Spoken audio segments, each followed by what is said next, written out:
Hi, I just got done filming a tarot video for you, and so if you haven't seen it, go check it out. But while I have everything set up here, I wanted to hop on and record another quick video that's going to be an update, a bit of a personal share, a little vulnerability. It's very good practice for me, and it's also just something that feels very important to me to weave into this channel. It's a part of the vision that I have had for this channel since the beginning, and it's not always easy. So, a little personal share. If you happen to have seen yesterday's video, it was also a little bit vulnerable. I got a little bit tearful. I acknowledged that I was sitting with some difficult emotions, and starting off with anger, and I tried to use that as a way to show how I walk myself through the process of encountering emotions like that as they show up in the body. It seemed like the perfect opportunity to record and just see what comes out. So that's yesterday's video. If you're interested, I can link it after this one because this video does pertain to that. So what I didn't do in that video is explain why I was angry and why I was so emotional. I talked a little bit about how it was tapping into additional sources of frustration that has to do with broader world issues, but it started in a really personal way for me. And it actually started really the day before. So the day before yesterday, I felt a lump in my breast. And I freaked out. I freaked out. It was so scary. I cried. I felt very scared. Obviously, I don't need to explain much about that. I think that everyone can understand that feeling. But there was more going on there for me than just the fact that I felt that. It's that it was tapping into an old wound, 4.5 years old, that needed additional healing. And I really feel like we're in a cycle right now, immediately right now, in the present moment, in the astrology, where we are being confronted with old karmic wounds and being invited to finally shed some of the last layers of that. And to do that by showing up for ourselves in a way that is different this time than it was before. And so what that might look like is someone from your past showing back up again, or an old pattern that you thought that you were done with showing back up again, and you being asked to show how you show up now in the new pattern, or how do you respond to this person who before you responded to in this old way. Are you going to show up for yourself differently this time? All of that's happening right now in the astrology. I wasn't thinking about that at all initially. But what became clear is that this was tapping into and causing an echo in my body that traced back 4.5 years ago. What happened 4.5 years ago was when my husband had to be taken to the ER due to extreme abdominal pain, and then ended up finding out that he had a bowel rupture in the ER.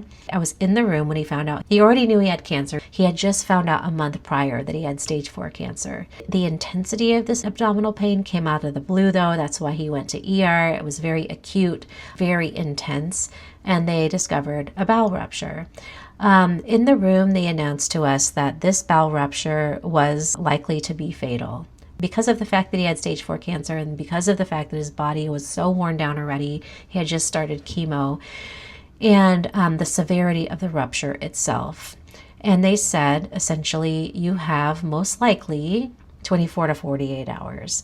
Where before, just prior, we thought that with rounds of chemo, we could get years more together. We were confronted in the moment with the shocking truth that we had days left, if that. I remember feeling as though I was being squeezed through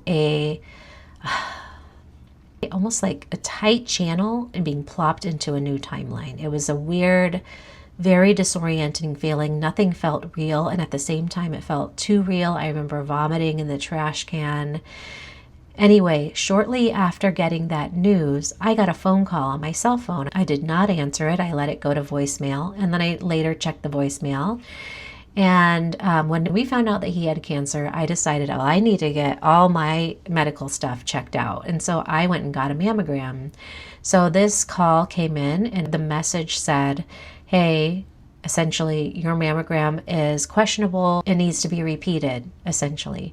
And that news threw me into a tailspin unlike anything I've ever felt before, because in the moment, what came to mind for me was, not only are my children going to have to be confronted with the reality of what's going on with their dad because of cancer, but worst case scenario, if I also, God forbid, end up having cancer, they have to go through this with both parents and essentially be at risk for not having any parents.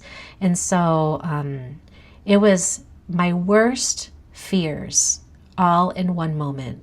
All of my worst fears all in one moment. And I can't even describe the intensity. I can't even describe it. It is beyond anything I could imagine. It's not to say horror or terror, or none of it is enough. None of it is enough, because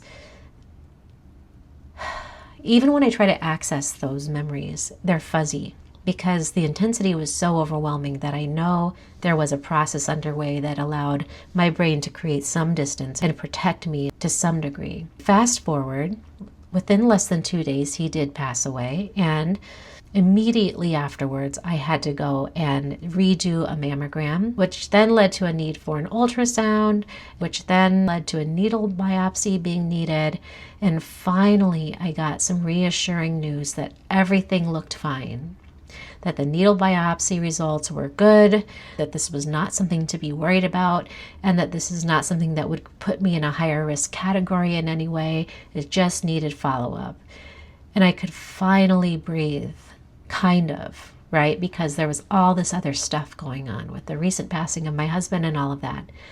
Fast forward now to finding this lump, and I felt like my whole soul and body and spirit was being shoved back into that moment in time, and I was being walked back through that process again. The feelings, the overwhelm, the memories that I had kind of forgotten about, the bargaining that I did with God at the time, the prayers, these are the events that deepened my relationship with God, because I was so terrified and so desperate for help.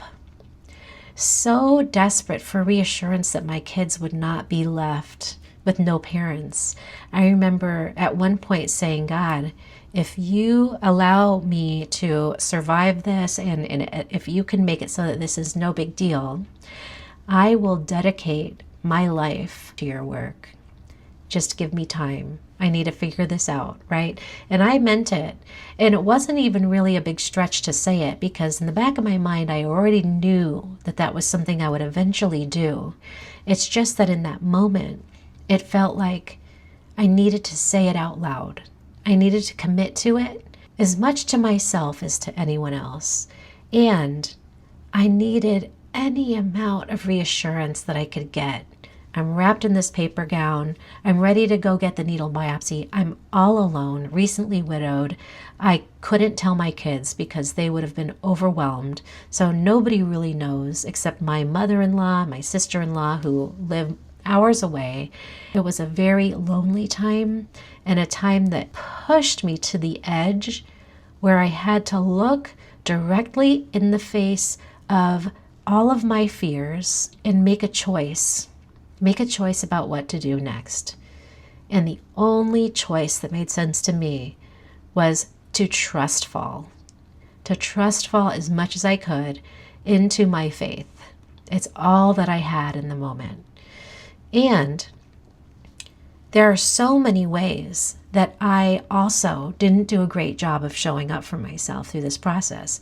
I was powering through. I really needed to. I mean, like looking back, it was just me trying to get a million things done that were really hard to do on the heels of a recent loss. There's so much going on. I had to plan a memorial. I had to take care of my kids. I had to really, find a way to tune into their needs deeply, because they really needed me in a more profound way than they ever had, right? And so while I did trust fall into my faith, I also didn't do a great job of taking care of me. In the upcoming years, I really self-abandoned. I really had this way of just focusing on the tasks that needed to get done. I had to lean heavily into my masculine because I needed to make plans. I needed to take action. I needed to lead in a way that I had never needed to lead before. I needed to confront any fear that I had and squelch it so that I could take care of it. Take care of it. No one else was going to do it. It's me or nobody. And so in the process, well, some of this fosters really great new skills, and I can't deny that. It also led me to abandon whole aspects of me, the softer side of me, the side of me that needs nurturance and care, the side of me that needs appropriate rest, rejuvenation, the side of me that needs to remember how to ask for help. Completely abandon all of that. And so yesterday, when I made that video, one of the reasons why I felt so compelled to turn on the camera is that I was feeling that same feeling in my body that I had felt back then. And I knew in that moment, I'm being asked to show up differently this time. I'm being asked to hold myself very lovingly and carefully through these feelings and create and cultivate safety in my body in the moment of what feels like crisis, and tend to myself, take time out. And not only that, in the process, continue to try and fulfill what it is I told God I would fulfill, which is to serve at a whole other level. Can I combine those two? Can I find ways to show up for me and also show up for you? Yes, I can. I can do both, and I'm going to do it right now. I'm going to turn on the camera. No mic, and figure out how to do it. That was yesterday's video. So I wanted to explain a little bit of that, and I'm cheating a little bit because I waited until I felt safer to share all of this with you, because I had an appointment today with a follow-up exam, and the lady who checked things out said, you have nothing to worry about. What you're feeling is simply an inflamed duct, and it's likely to go down on its own. You're okay. And just in case, we'll do some follow-up testing, but no worries, 99% sure. This is absolutely something you can relax about. She says, I'm not even sure I should do the follow-up testing, but we will, because I know you're nervous about this. And I was like, are you sure? Are you sure? And so, yes, I waited until I had some safety underneath me to share the most vulnerable aspects of what it was I was walking through yesterday, but I still wanted to share it. I wanted to share it because I feel like our stories matter. I feel like so much of what we all experience can be so helpful if we were to talk about it and share with other people, and yet we often don't. We go through experiences sometimes, I believe, because we're meant to share the wisdom that we got out of those experiences so that other people don't have to go through those experiences, or if they do, so that they have an idea that they're not alone. And so I would like to invite you to consider this question. In what ways do you have stories to tell that you've been holding back on that might benefit other people as well? Who might need to hear your story? What would it feel like to tell it? The way that we heal is by constructing a new and more powerful narrative of experiences that we've been through, looking at the whole truth, not just what we were narrowly experiencing in the moment, but the broader context, weaving it all in, making it a new tapestry, something that is transformed from its original form, something that serves as a beautiful backdrop to showcase who it is that you've been carved into as a person because of everything you've been through. So anyway, I wanted to share that. Thank you so much for listening. I hope that this is helpful in some way, and I'll come back with a new video soon. Take the best care of you. Bye.